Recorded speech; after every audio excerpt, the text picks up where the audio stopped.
चर्चा कर रहे थे रुद्रवंती के बहुत सारे औषधीय गुणों के संदर्भ में, इससे दिव्य औषधि के परिचय के संदर्भ में और इससे जुड़ी हुई दूसरी जो जानकारियां हैं, जो दूसरी कहानियां हैं, उसके संदर्भ में। तो दोबारा मैं आपको थोड़ा सा बताना चाहता हूं कि यह रुद्रवंती हिमालय की एक बहुत ही दिव्य और दुर्लभ औषधि है। तो पहले आपने जाना कि किस तरह के दुर्गम स्थानों में ये प्राप्त होती है। दूसरी बात, इसकी जो पहचान है, इसके अंदर जो फलियां होती हैं वो चने की जैसे छोटे छोटे फल होते हैं। इसके जो पुष्प हैं वो चने की तरह से होते हैं। इसकी पत्तियां भी चने की तरह से होती हैं और इसके अंदर लगभग पानी की ओस की बूंदें हमेशा लगी रहती हैं। यह पौधा हिमालय के लगभग 10,000 से ऊपर 11, 12, 13,000 के हाइट में होती है।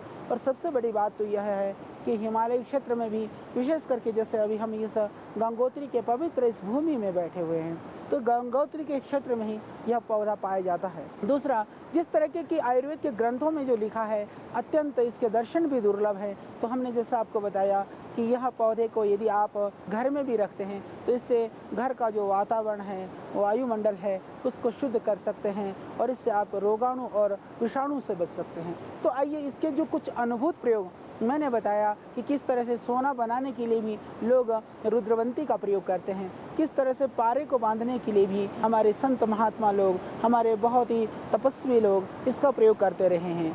और जो हमारे जो बहुत ही हिमालय में रहने वाले जो तपस्वी संत होते हैं, उनकी बॉडी के स्टेमिना के लिए, क्योंकि यह बहुत ही शक्तिदायक होते हुए भी ये बहुत कामोद्दीपक नहीं है, यह स्तंभक है। हमारी आंतरिक और शारीरिक शक्ति को यह बहुत ही मजबूत बनाता है। रुद्रवंती हमारी हड्डियों को मजबूत करता है, हमारे लंग्स को, श्वसन तंत्र को, फेफड़ों को बहुत मजबूत करता है। तो जो हमारे संत महात्मा लोग हैं, जो हिमालय में रहने वाले, जो गुफा में रहने वाले जो साधु लोग हैं, वह इसका प्रयोग काढ़ा बना करके चाय की तरह से भी पीते हैं। तो इससे जो मैंने देखा, जो तुरंत प्रभाव है, वह किसी भी तरह का कोई भी बुखार हो, चाहे सर्दी लग करके या जाड़ा लग करके आने वाला बुखार हो, किसी भी कारण से बुखार हो, शरीर के अंदर कितने भी टूटन हो, कितना भी दर्द हो, उस सब स्थितियों में मात्र रुद्रवंती की थोड़ी सी पत्तियों को और इस टहनी को, ताज़ी हो या सूखी हो, यदि आप उसको थोड़ा सा कूट करके पानी में डाल करके खूब अच्छी तरह से उबाल करके काढ़ा बना करके पीते हैं तो तुरंत आपको लाभ मिलेगा।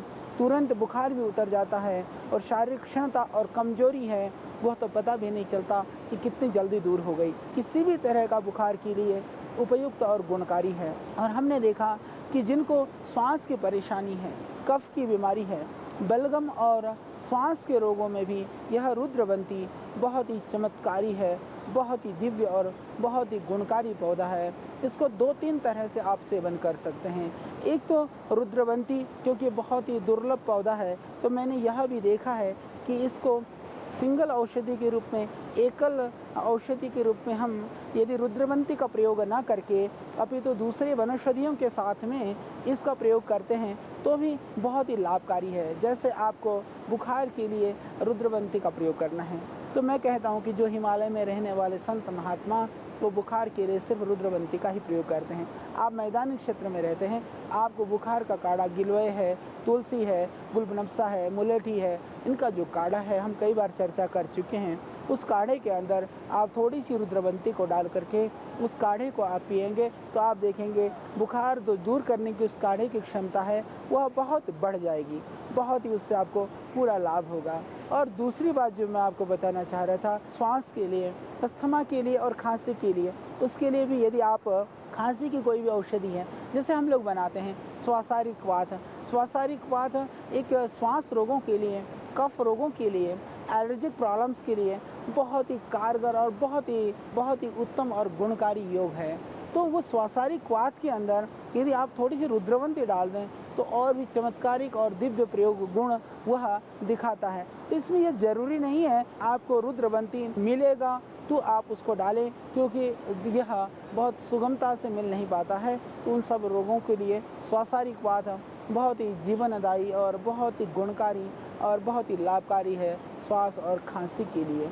इसी तरह से बुखार के लिए हमारे यहाँ सुदर्शन घनबटी आदि गोली दी जाती है। बुखार के लिए ज्वर हरक्वात का प्रयोग किया जाता है, उसमें भी आप कर सकते हैं।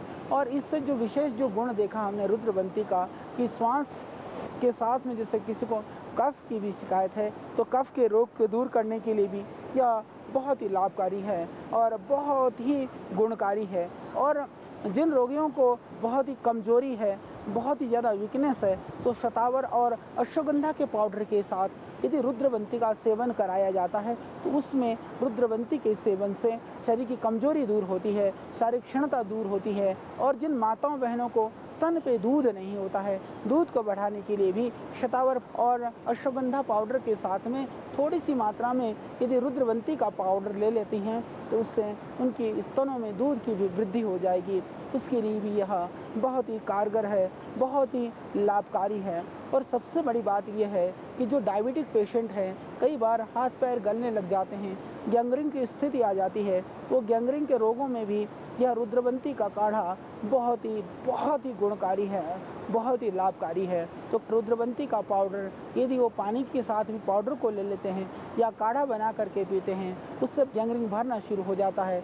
बहुत ही लाभकारी और बहुत ही गुणकारी है। गैंग्रीन के लिए हालांकि हम एक प्रयोग और बता चुके हैं, जो हमारे कार्यक्रम को नियमित रूप से देखते हैं उनको पता है कि जो विधारा है, जो विधारा का जो पत्तियां हैं, उन पत्तियों को यदि पीस करके लुगदी बना करके उस जगह पर बांध लेने से भी उससे बहुत फ़र्क होता है और गैंग्रीन भरना शुरू हो जाता है। पत्ते को बांधने से भी भरना शुरू हो जाता है। बहुत ही लाभकारी और बहुत ही गुणकारी है। एक और प्रयोग हमने संत महात्माओं के द्वारा सुना, जिन रोगियों को किसी भी तरह से स्किन प्रॉब्लम ठीक नहीं हो रही है, वो चाहे किसी भी तरह की सोराइसिस है, एक्जिमा है, एलर्जी है, स्किन प्रॉब्लम है, उन सभी रोगियों के लिए भी यदि कायाकल्प को आपके साथ थोड़ी सी रुद्रवंती में दोनों को मिला करके काढ़ा बना करके पीते हैं तो उससे पूरा लाभ होगा। आपके स्किन प्रॉब्लम के लिए बहुत ही गुणकारी है, बहुत ही लाभकारी है। रुद्रवंती का काढ़ा अत्यंत रक्त शोधक है। जिनको बहुत ही ज़्यादा स्किन की प्रॉब्लम है, एलर्जिक प्रॉब्लम है, उन सब के लिए रुद्रवंती का प्रयोग करते समय ये विधान किया गया कि नमक का सेवन न करें, क्योंकि रुद्रवंती का जो औषधि किसी भी औषधि के रूप में लेते हैं तो आप नमक बिल्कुल ना लें तो ज़्यादा अच्छा है। और जो अपने स्किन प्रॉब्लम के लिए ले रहे हैं तो वो लोग दूध, शुद्ध दूध या दूसरी जो चीज़ें हैं उन सब का सेवन कर सकते हैं। जैसे हम लोग कायाकल्प क्वाथ देते हैं, कायाकल्प क्वटी देते हैं, स्किन प्रॉब्लम के लिए बहुत ही गुणकारी है, बहुत ही लाभकारी है। एक एक रोग के लिए आज करोड़ों करोड़ों रुपया खर्च कर करके अनुसंधान किया जाता है, रिसर्च किया जाता है, पर इन वनौषधियों के अंदर जो विद्यमान औषधीय जो गुण हैं, जो हमारे संत महात्मा ने हजारों वर्ष, हजारों साल से, लाखों साल से परंपरागत प्रयोग करके, अनुभव करके जो पाया है, उसके ऊपर हमें ज़रूर खोज करना चाहिए, अनुसंधान करना चाहिए। ऋषियों की कृपा से, प्रभु के कृपा से और आज गुरुओं के आशीर्वाद से जो हमें मिला है उसको तो हम प्रयत्न कर रहे हैं आप तक पहुंचाएं। इन दिव्य वनौषधियों के विषय में जो हम आपको जानकारी दे रहे हैं, ऐसा नहीं है कि वही जानकारी ही, मैं मानता नहीं हूँ कि वह अंतिम और वही संपूर्ण है। निश्चित रूप से जितनी जानकारियाँ हम आपको दे पा रहे हैं यह काफ़ी जानकारियाँ हैं, परंतु इसके ऊपर भी और भी बहुत अनुसंधान की, रिसर्च की और खोज करने की आवश्यकता है। इन एक एक वनौषधियों की पहचान करने की आवश्यकता है, उन दुर्गम स्थानों में जाने की आवश्यकता है, उनको खोज करने की आवश्यकता है। एक एक वनौषधियों को ढूंढने के लिए पूरा जीवन लगाना पड़ता है।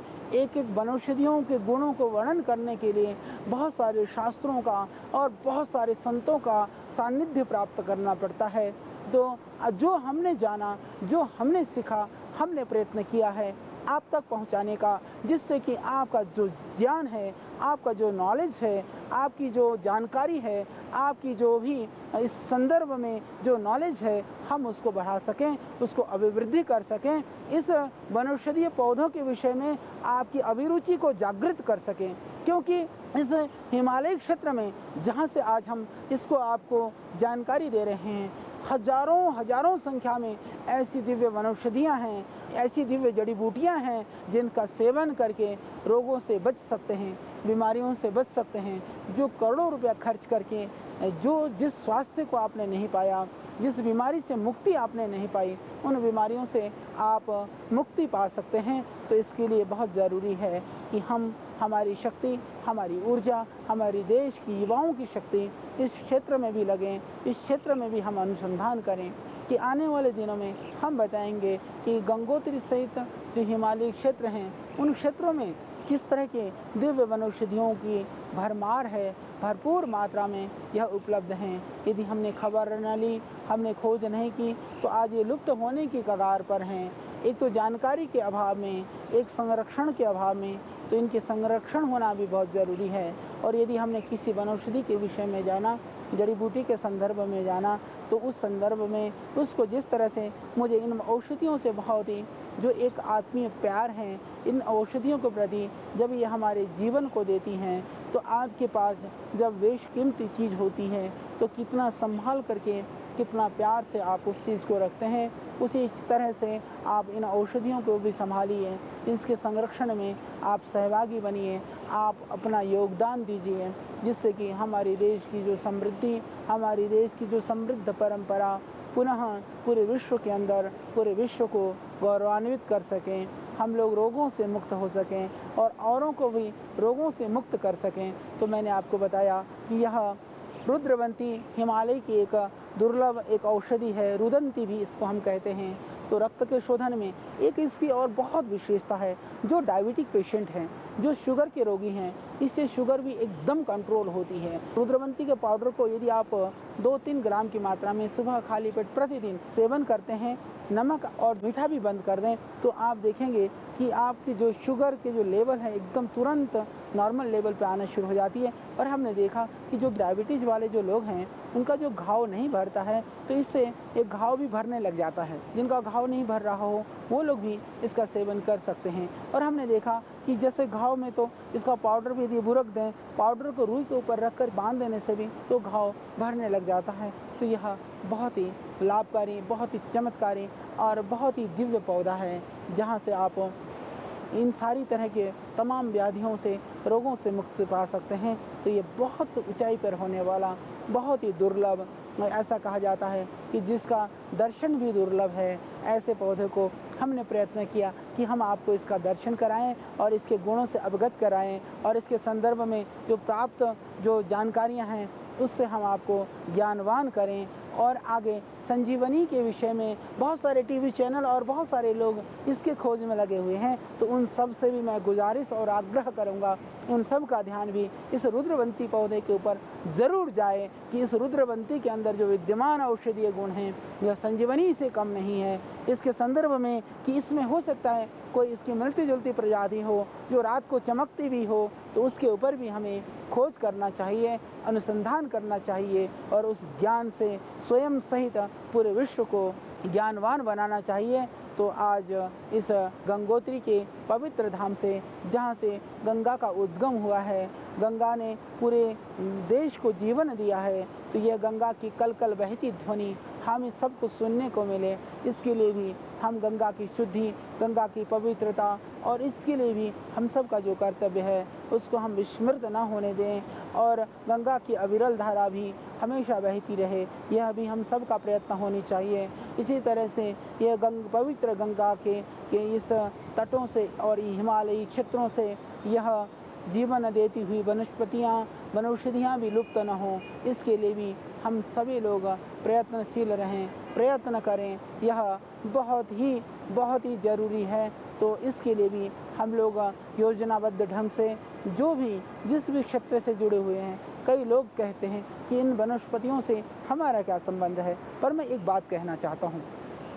देखिए, यदि ये वनस्पतियाँ नहीं रहेंगे तो उस दिन हम भी नहीं होंगे। आप जहाँ भी हैं, जिस भी क्षेत्र में हैं, आप जिस भी पेशे से जुड़े हुए हैं, आप ये सोचिए कि आप वहाँ से इन सब वनस्पतियों की रक्षा के लिए किस तरह से उपाय कर सकते हैं, किस तरह से सहयोग कर सकते हैं। तो यदि आपका प्रयत्न थोड़ा सा भी होगा, आज मुझे प्रसन्नता है, जब से हमने इस जड़ी बूटी के विषय में जब हमने जानकारी देना शुरू किया तो पूरे देश के अंदर एक नई चेतना और एक नई जागृति आई है। लोग हमसे अपेक्षा करते हैं कि हम बीज और इनके पौधे भी उपलब्ध कराएं। मैं कहता हूं कि जितनी शक्ति और जितनी ऊर्जा हमारे पास है, तो उस ऊर्जा से हम उन चीज़ों को उपलब्ध करा रहे हैं, तो और हम प्रयत्न करेंगे कि हम जितने भी साधन हमारे पास उपलब्ध हों, उन साधनों से हम आपको ढेर सारी जानकारियाँ दें, बहुत सारे बीज भी, बहुत सारे पौधे भी हम आपको दे दें, तो जितना हो पा रहे हम कर रहे हैं। और आप भी निश्चित रूप से आप हमारा साथ दे रहे हैं और आप साथ देते रहिए, इस कार्यक्रम को देखते रहिए और लोगों को भी प्रेरित करते रहिए। बहुत ज़रूरी है कि जिससे कि यह जो जानकारी है, यह जो नॉलेज है, वह पूरे विश्व के अंदर फैले, पूरे देश के अंदर फैले, हर गांव और हर घर में फैले। तो यही हमारी आप सबसे गुजारिश है, यही अपेक्षा है, जिससे कि सभी लोग निरोग हों, स्वस्थ हों और सब रोगों से मुक्त हों और इन दिव्य औषधियों का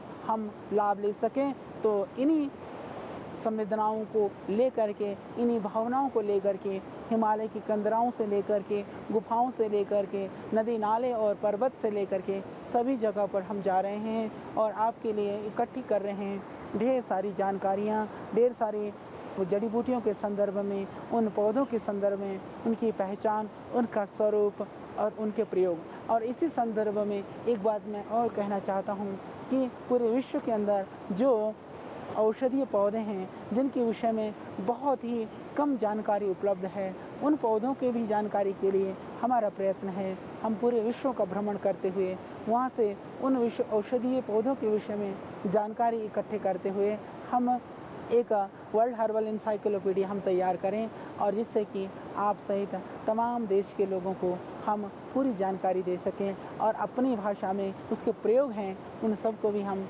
करें। यह सब तरह से जिस भी रूप में, जिस भी तरह से इन वनौषधियों की हम सेवा कर पाएंगे, इनके लिए कुछ कर पाएंगे, तो हम प्रयत्नशील हैं। तो आप इस कार्यक्रम को देखते रहिए। हम निश्चित रूप से उससे आपको लाभ हुआ है। जब बहुत सारे लोग बहुत सारे रोगों में इन औषधियों के प्रयोग से लाभ की बात चर्चा करते हैं, पत्रों के द्वारा भेजते हैं, तो निश्चित रूप से हमें बहुत खुशी होती है। आपकी प्रसन्नता हमारी प्रसन्नता है। आप निरोग रहें, यही हमारा लक्ष्य है।